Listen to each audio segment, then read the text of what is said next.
রাত ৮টায় ম্যাচ, অথচ এখন পর্যন্ত স্টেডিয়ামে মানে একের পর এক লোক আসছে। আমার সঙ্গে কিছুক্ষণের মধ্যে সহকর্মী হাসান মাহাদি যুক্ত হবেন, তার কাছে থেকে আমরা তার সঙ্গে আলোচনা করব আজকের ম্যাচটা কেমন হতে যাচ্ছে, কি হতে যাচ্ছে, কিংবা হচ্ছে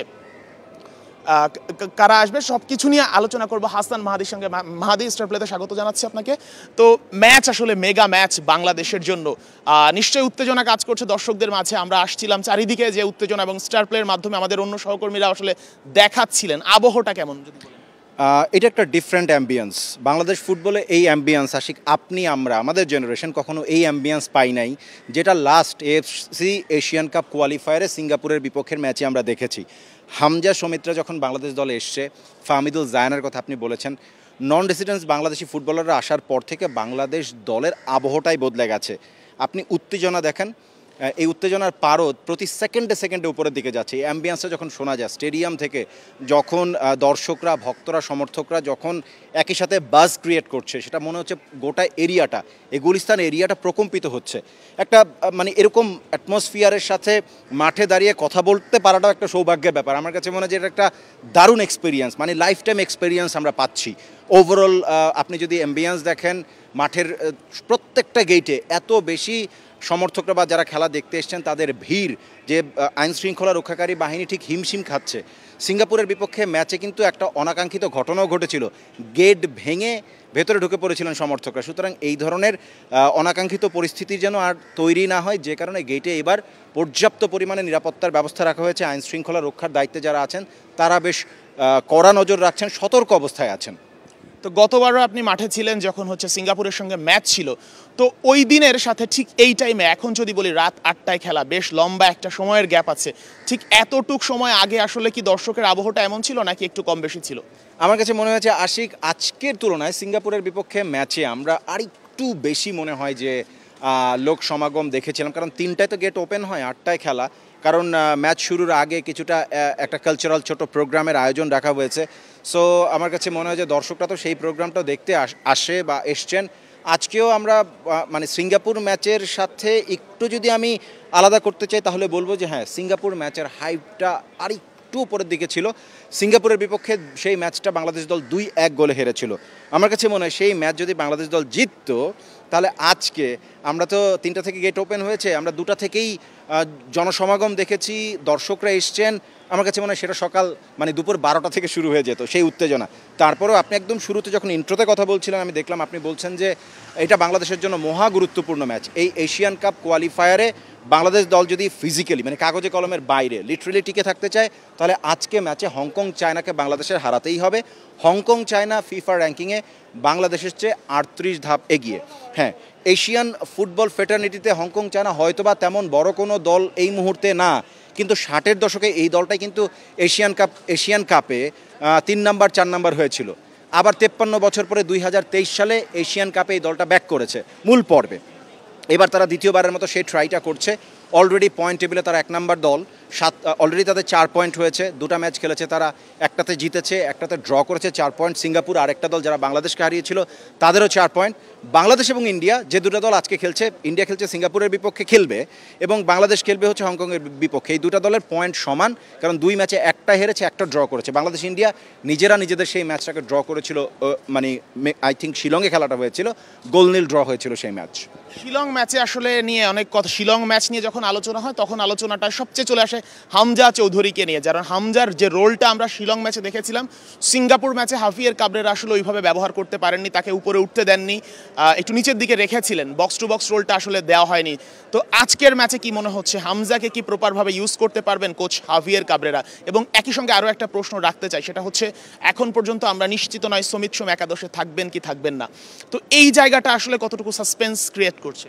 আমার কাছে মনে হয়েছে, যেটা আশিক আপনি খুবই চমৎকার বলেছেন, ইন্ডিয়ার বিপক্ষে আমরা হামজাকে যেই রোলে দেখেছিলাম, মোর টাকিং রোলে, কিছুটা নিচে নেমেছেন, ডিফেন্সে হেল্প করেছেন, যখন অ্যাটাকে দরকার ছিল সেই লিঙ্ক প্লেটা তৈরি করে দিয়েছেন। বাট সিঙ্গাপুরের বিপক্ষে যেহেতু সিঙ্গাপুর ইন্ডিয়ার তুলনায় কম্পারেটিভলি স্ট্রং একটা টিম ছিল। সো আমার কাছে মনে হচ্ছে হাভিয়ার কাবরেরা একটুখানি ডিফেন্সিভ রোলটাই হামজাকে দিতে চেয়েছেন, যেটা ইন জেনারেলি লেস্টারে আমরা হামজাকে দেখি যে ডিফেন্সিভ মিডফিল্ড পজিশনে তিনি খেলেন। মোস্ট অফ দ্য টাইম কখনো কখনো সেন্টার ব্যাক পজিশনে তাকে নেমে আসতে হয়, মানে ডিফেন্সিভ মিডফিল্ডারদের যেই রোলটা বেসিক্যালি থাকে। তো হামজাকে তিনি সেইভাবে ইউজ করার চেষ্টা করেছেন, কিন্তু সত্যি কথা কি হামজা ডেফিনেটলি আপনার ইংলিশ ফুটবলের ডিফেন্সিভ মিডে খেলেন, কিন্তু বাংলাদেশের জন্য হামজা তো আসলে যে কোনো পজিশনে খেলার মতো। আমি শুধু মাত্র স্ট্রাইকার এবং উইংয়ে বাদ দিই, মিডফিল্ডে তাকে অ্যাটাকিং রোলটা দিলেও সে কিন্তু অ্যাটাকিং রোলটা খুব ভালোভাবেই শেষ করতে পারবেন আই থিঙ্ক।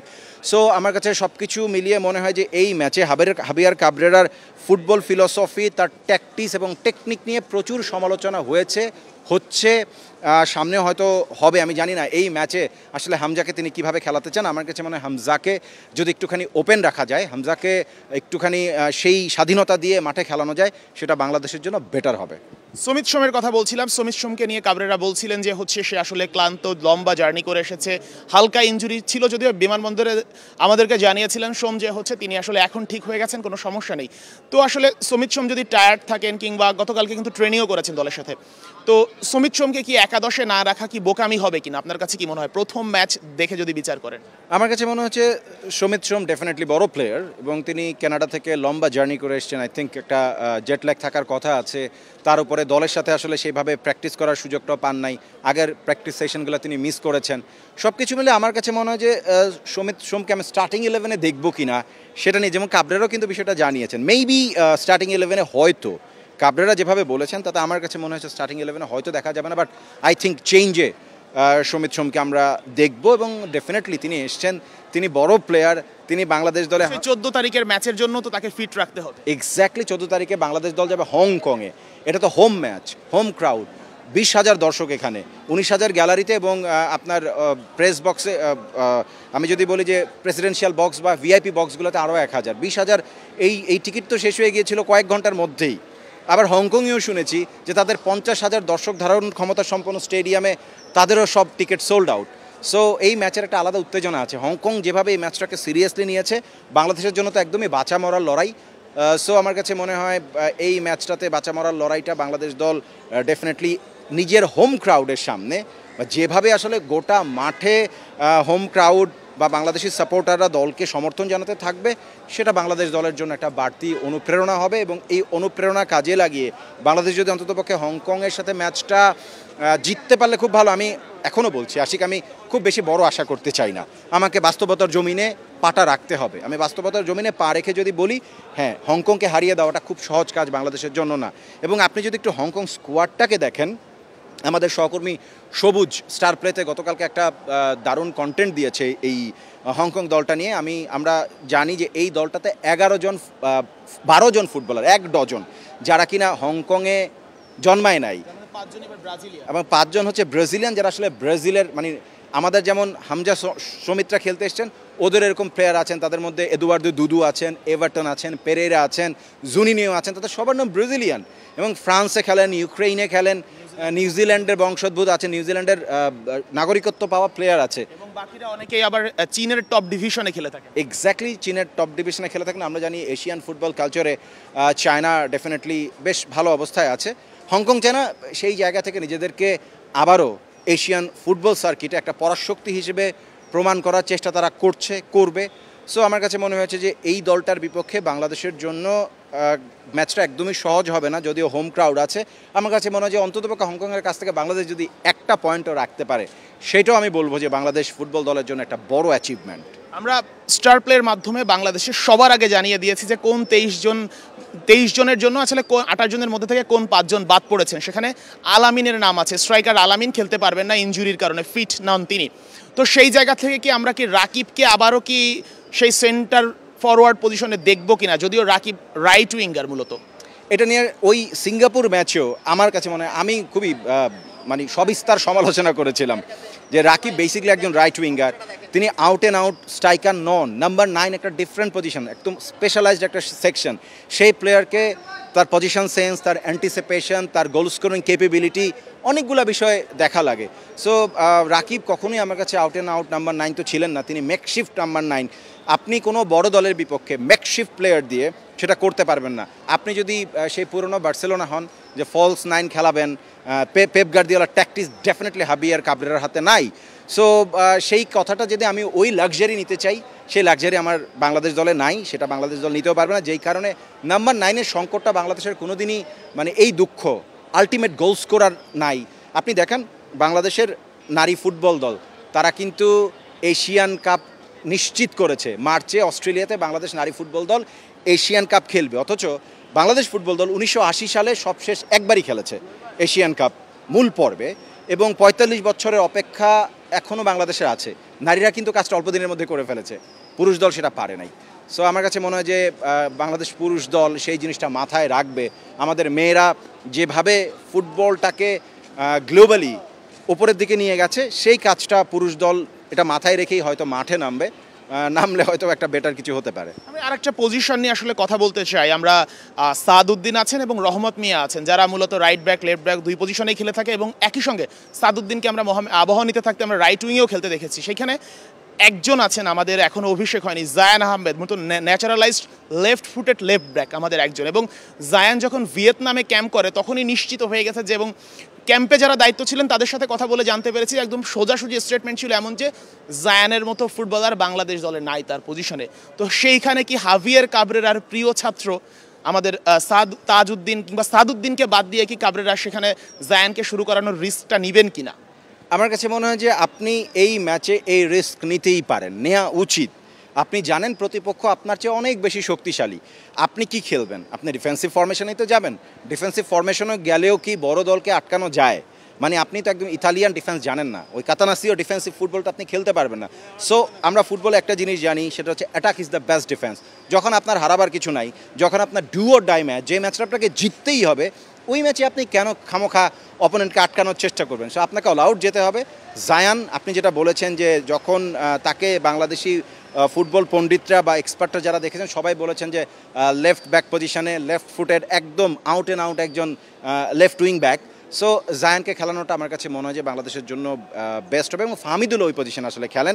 ফাহমিদুলকে শেষ ম্যাচে আমরা দেখছিলাম উইংয়ে খেলানোর কথা, বাট তিনি আসলে ন্যাচারালি লেফট উইং ব্যাক হিসেবেই খেলেন। লেফট উইং ব্যাক খেলেও আমরা একটা জিনিস দেখেছি, অনূর্ধ্ব 23-এ যখন ফাহমিদুল এবং জায়ান একসঙ্গে খেলেছেন একই টাইমে মাঠে, তখন দুজনের ভিতর কানেকশনটা খুব ভালো হচ্ছিল এবং দুজনের স্পিড কানেকশনটা খুব ভালো হয়। সেই ক্ষেত্রে আপনি ফাহিম নাকি হচ্ছে ফাহমিদুল লেফট উইংয়ের জন্য কাকে এগিয়ে রাখবেন? আমি এখনও বলবো ফাহমিদুলের মধ্যে আমি ফাহমিদুলকে কিছুটা এগিয়ে রাখবো, বিকজ ফাহমিদুলের পেস এবং তার বডি স্ট্রাকচার, এবং তিনি একটু হেভি ফুটবলার ফাহিমের তুলনায়। সো আমার কাছে মনে হয়েছে যে আমি এই জায়গাটাতে ডেফিনেটলি ফাহমিদুলকে এগিয়ে রাখতে চাই। ফাহমিদুল এই ম্যাচের নার্ভটা নিতে পারবেন। তার মধ্যে কিছু ইস্যু, অন্য ব্যাপার ইস্যু আছে, কিছু ডিসিপ্লিনারি ইস্যু হয়তো বা মাঝে মাঝে তৈরি হয়, একটু অ্যাঙ্গার ম্যানেজমেন্ট প্রবলেম থাকে ফুটবল মাঠে। আপনাকে সব সময় মাথাটা ঠান্ডা রাখতে হবে, কারণ আপনাকে গোল করতে হবে, গোলের জন্য বল বানিয়ে দিতে হবে, আপনার পজিশনটা সবসময় ঠিক রাখতে হবে, এবং কখনোই মেজাজ হারিয়ে মাঠে এমন কোনো কর্মকাণ্ড না করা যেটার জন্য আপনাকে পেনাল্টি পেতে হয়, যেটার জন্য আপনাকে কার্ড দেখতে হয়, যেটার জন্য আপনাকে রেড কার্ড দেখে দলের শক্তি কমিয়ে দিতে হয়। সেটা যদি ম্যানেজ করা যায়, আই থিঙ্ক ফাহিমের জায়গায় বা ফাহিম এবং ফাহমিদুলের কম্পেয়ার যদি করেন, আমি ফাহমিদুলকে এগিয়ে রাখতে চাই। আপনি এই জায়গাটা যেমন বাংলাদেশের জন্য ডু অর ডাই, ঠিক একইভাবে হাভিয়ার কাবরেরার জন্য কিন্তু ডু অর ডাই। আলোচনা হচ্ছে, বলা হচ্ছে হাভিয়ার কাবরেরার সময় ফুরিয়ে এসেছে, এমন আলোচনাও হচ্ছে। তো এই আলোচনার মাঝে আসলে হাভিয়ার কাবরেরা একদম যদি বাস্তব জায়গা থেকে আমরা বিচার করি, কাবরেরা যখন ছিলেন তখন আসলে আমাদের টিমটা কেমন ছিল? মানে যখন কাবরেরা শুরু করেন, সেই তাজউদ্দিন কিংবা হচ্ছে সোহেল রানা, ফাহিম, জামাল ভুইয়া, এদেরকে নিয়েই তো শুরু করা। তো এরপর হামজা চৌধুরী আসলেন, ফাহমিদুল আসলেন, সমিত সোম আসলেন, অনেক পরিবর্তন আসলো, ফুটবলে হাইপ তৈরি হলো, কিন্তু সেই কাবরেরার জায়গায় থেকে গেলেন। একইভাবে কাবরেরার যে সাকসেস রেটটা, সেই রেটটাও কিন্তু একই থেকে গেল। অর্থাৎ তার হাতে অনেক অপশন দেওয়া হলো, লাক্সারি তুলে দেওয়া হলো, কিন্তু সেই লাক্সারির সঠিক ব্যবহার তিনি করতে পারছেন না। তো এই মুহূর্তে আসলে আমি যদি বিচার করতে চাই এবং একই সাথে অ্যানালাইসিস করতে বলি আপনাকে, যে হাভিয়ার কাবরেরা কি আসলে হামজা সুমিতদের ম্যানেজ করার মতো যোগ্য কোচ কিনা? আমি যোগ্যতা নিয়ে প্রশ্ন হয়তো বা তুলতে চাই না, আমি যোগ্যতা নিয়ে প্রশ্ন তুলব না, কিন্তু একজন ফুটবল কোচ বেসিকলি তিনিই তো দলটাকে চালান। আমরা বলি মাস্টার ট্যাকটিশিয়ান। যখন আপনি বেটার একজন ট্যাকটিশিয়ান হবেন, মানে আপনি একটা লরির মতো, এই লরিতে আপনাকে 11 জন ফুটবলারের ভার বহন করে সেটাকে সামনে নিয়ে যাওয়ার কাজটা বেসিকলি ফুটবলে কোচ করেন বা ম্যানেজার, ইংলিশ ফুটবলে ম্যানেজার বলে, কোচ করেন বা ম্যানেজার করেন। সো সেই কাজটা যখন আপনি নিতে পারেন, ধরেন 20 টন তখন আপনার কাঁধে এখন দেয়া হয়েছে 40 টন। হামজা, সমিত, জায়ান, ফাহমিদুল্লাহ যখন এসছে তখন কিন্তু ওয়েট বেড়ে গেছে। তা আপনি 2 টনের লরি, এখন আপনার ওপরে ভার আসছে 4 টনের। সো ওই লরি এই প্লেয়ারটাকে বা এই ভারটাকে টেনে নিয়ে কোন জায়গা পর্যন্ত যাবে সেই প্রশ্নটা থাকে। আমার কাছে মনে হয়েছে যে ডেফিনেটলি বাংলাদেশ দলে যেমন কিছু বড় স্টার যোগ হয়েছে, কিছু ইউরোপিয়ান ফুটবলার যুক্ত হয়েছে, সেই জায়গায় আমার কাছে মনে হচ্ছে হ্যাঁ, কোচিংয়ে কিছু পরিবর্তন, আর একটু হাই প্রোফাইল কোচ, আর একটু ভালো ম্যানেজার বাংলাদেশ দলে আনাটা এখন সময়ের দাবি মাত্র। এই প্লেয়ারদেরকে রাইট ওয়েতে ইউজ করা, তাদেরকে ম্যানেজ করা এবং সেই ট্যাকটিসে ম্যানেজ করা যে ট্যাকটিস অপোনেন্টের এগেনস্টে লিথেলি ইউজ করা যায়। আচ্ছা, অপোনেন্টের কথা বলছিলেন, আপনি যদি হংকং চায়নার ফুটবলারদের ফিজিক দেখেন আপনি মানে অবাক হতে বাধ্য হবেন। কিছু কিছু ফুটবলার ছিল, এমন একজনকে দেখলাম যে তার বাসে উঠতে যে নিচু হতে হচ্ছে, এমন তার হাইট ফিজিক প্রত্যেকেরই দুর্দান্ত। এই ক্ষেত্রে আসলে সেট পিসে বাংলাদেশের জন্য আসলে কতটা সাবধানী হতে হবে? বাংলাদেশ বরাবরের মতোই সেট পিসে খুবই দুর্বল। বাংলাদেশকে দেখবেন একটা ম্যাচ 80 মিনিট 85 মিনিট পর্যন্ত একদম আপনার কাঁধে কাঁধ মিলিয়ে লড়াই করেছে, কিন্তু একটা জায়গায় এসে এমন একটা সেট পিস হয়েছে যেখান থেকে গোল কনসিড করেছে একদম লাস্ট মোমেন্টে। এরকম ইতিহাস অনেক। সো ফিজিক্যালি টাফ অপোনেন্টের এগেনস্টে সেট পিস সবসময় একটা গুরুত্বপূর্ণ ব্যাপার এবং বাংলাদেশ দলের এই জায়গায় ভার্নারেবিলিটি আছে, সেই জায়গাটা বাংলাদেশ দলকে কাটিয়ে উঠতে হবে। স্পেশালি আপনার এয়ারে যে বলগুলো থাকে সেগুলোকে রাইট ওয়েতে রিসিভ করা, অ্যান্টিসিপেট করা এবং অপোনেন্টের হাইট, তাদের বডি স্ট্রেংথ, তাদের বডি টাসেল, সেগুলোকে রাইট ওয়েতে নেগোশিয়েট করা সহজ কাজ না। আপনাকে ঘন ঘন এরকম বড় বড় অপোনেন্টের বিপক্ষে না খেললে আপনি সেই ব্যাপারে অভ্যস্ত হবেন না। সুতরাং সেট পিস ডেফিনেটলি বাংলাদেশের জন্য একটা চিন্তার বা মাথা ব্যথার কারণ হিসেবে আমি চিন্তা করতেই পারি। আপনি এই মানে ম্যাচের আগে ইব্রাহিম ছিটকে গেলেন ইনজুরির কারণে, আল আমিন আজকের ম্যাচে খেলতে পারছেন না ইনজুরি ফুলফিট না থাকার কারণে। সেই জায়গা থেকে আমাদের আরও দুজন মানে মূল দুজন সেন্টার ব্যাক যদি বলি, তারিক কাজী এবং তপু বর্মন, তারাও কিন্তু ম্যাচের আগে 2-1 দিন আগেও ফুল ফেসে ট্রেনিং করতে পারেননি ইনজুরির কারণে। এইটা আসলে কতটা ভয়ের? এখন পর্যন্ত ধরে নিচ্ছি আমি তারা ফিট, কিন্তু ম্যাচের 2 দিন আগেও তারা ফুল ফিট ছিলেন না। এইটা কি তারা শতভাগ দিতে পারবেন কিনা এই অবস্থা থেকে, ফিট বা আনফিট যদি বলি? আমার কাছে মনে হয়েছে তপু এবং তারিক কাজী বাংলাদেশের ডিফেন্সের আসলে একদম মেইন 2 ম্যান। তারা আমি বলবো ডিফেন্সের নিউক্লিয়াস। এই নিউক্লিয়াস যদি রাইট ওয়েতে কাজ না করতে পারে, তারা যদি সেভাবে ম্যাচ ফিট না থাকেন, এখনও পর্যন্ত 28 থেকে যে 23 জনের দলটা কমানো হয়েছে সেখানে তপু এবং তারিক কাজী দুজনেই আছেন। হোপফুলি তারা খেলতে পারবেন, তারা ম্যাচ ফিট হয়ে উঠেছেন। তাদের কিছু ছোট ইনজুরির ব্যাপার ছিল, নিগলস ছিল আমি যতটুকু জানি। সো এই সময়টা পেয়েছে রিকভারির। হয়তো বা এই ম্যাচে আমরা দুজনকে স্টার্টিং 11-এ দেখবো, কারণ তাদের এক্সপিরিয়েন্স ম্যাটার করে এবং এক্সপিরিয়েন্স কাউন্টস। আজকে আমরা যদি মানে গোলকিপিং পজিশনে চলে আসি, ফরওয়ার্ড নিয়ে কথা বললাম, মিডফিল্ডে আসলে তো হামজা, সমিত আছেনই, তো গোলকিপিং নিয়ে যদি কথা বলি, আসলে মিতুল মারমার উপর আসলে কতটা চাপ যেতে পারে আজকে আপনার কাছে মনে হচ্ছে যদি একাদশে থাকেন? বাংলাদেশের গোলকিপার হওয়া আর হচ্ছে আপনি গরম উনুনের মধ্যে বসে পড়ার একই রকম কাজ। বাংলাদেশ যখন বড় দলগুলোর বিপক্ষে খেলতে যায় তখন কিন্তু বেসিকলি চাপটা যায় হচ্ছে গোলকিপারের উপরে। Mitul, he is a very good goalkeeper, খুবই চমৎকার। আমরা এর আগে জিকোকে দেখতাম, জিকো কিন্তু গোল বারের নিচে তার সামর্থ্য বারে বারে প্রমাণ করেছে। মিতুল মারমাও সেটা করছে। বড় ধরনের কোনো ভুলচুক যদি তিনি না করেন, হোপফুলি তাকে তো চাপ সামলাতেই হবে এবং তিনি সেই চাপটা সামলেছেন বিভিন্ন সময় হয়তো বা এমন হয়েছে একটা ম্যাচে বাংলাদেশ দল 6-0 গোলে হারতে পারতো, সেখানে মিতুলের 3টা থেকে 4টা দুর্দান্ত সেভ আমরা দেখেছি। এই ম্যাচেও হয়তো বা তিনি এরকম দুর্দান্ত সেভ করবেন, বাট তার উপরে প্রেশার থাকবে এনর্মাস। সবশেষ একজনকে নিয়ে কথা বলতে চাই, সমিত সোমকে নিয়ে আরও একবার। সমিত সোমকে যে অভিষেক ম্যাচটা আপনারা দেখেছিলাম সিঙ্গাপুরের বিপক্ষে, সেই ম্যাচে একের পর এক থ্রু পাস দিচ্ছিলেন সেকেন্ড স্ট্রাইকার পজিশন থেকে। সেই বলগুলো আসলে কেউ ধরতে পারছিল না, ইভেন সমিত বারবার হতাশ হয়ে যাচ্ছিলেন যখন তার দেওয়া বলগুলো কেন অ্যাসিস্টে পরিণত হচ্ছিল না। তো আজকের ম্যাচেও কি আমরা সেম দৃশ্য দেখতে যাচ্ছি কিনা, আপনার কাছে কি মনে হচ্ছে? প্রথম কথা হচ্ছে সমিত টিমের সাথে প্র্যাকটিসের সেশনই পান নাই, একটা পেয়েছেন শুধু। সো সমিত সোম থ্রু পাস বাড়াবেন, ওই পাঁচটা কোথায় যায়, কিভাবে যায়, এটা একজন স্ট্রাইকারের বা যারা আফ্রান্টে খেলেন তাদের অ্যান্টিসিপেট করার কথা। সেই কানেকশনটা, সেই সিনক্রোনাইজেশনটা, সেই বোঝাপড়াটা থাকা লাগে, সেই কেমিস্ট্রিটা থাকা লাগে। তো সমিতের সাথে সেই কেমিস্ট্রি ফরওয়ার্ডের তৈরি হবে কিনা, রাকিবকে যদি আবার আপনি আউট অ্যান্ড আউট নাম্বার 9 খেলাতে যান, তিনি সেই জিনিসগুলো বুঝবেন কিনা, এইসব বিষয় নিয়ে অনেক প্রশ্ন থেকে যায়। আমার কাছে মনে হয় যে হ্যাঁ, এইটা একটা বড় কনসার্ন। সেটা কাবরেরা নিজেও বুঝেন যে সিঙ্গাপুরের বিপক্ষে ম্যাচে সমিত সোম হয়তো বা তিনি তার সেরা পারফরমেন্সটা দিতে পারেন না। তারপর আমরা তার কাছ থেকে কিছু ভালো থ্রু পাস দেখেছি, যে পাসগুলো ধরতে পারলে মেবি গোল স্কোরিং একটা অপরচুনিটি তৈরি হতো। সেই অপরচুনিটিটা বাংলাদেশ দল নিতে পারে নাই। এই ম্যাচে সেই কাজটা যেন না হয়, এই ম্যাচে সেই কাজ হলে আসলে বাংলাদেশের জন্য বিপদই হবে। ধন্যবাদ মাহাদি।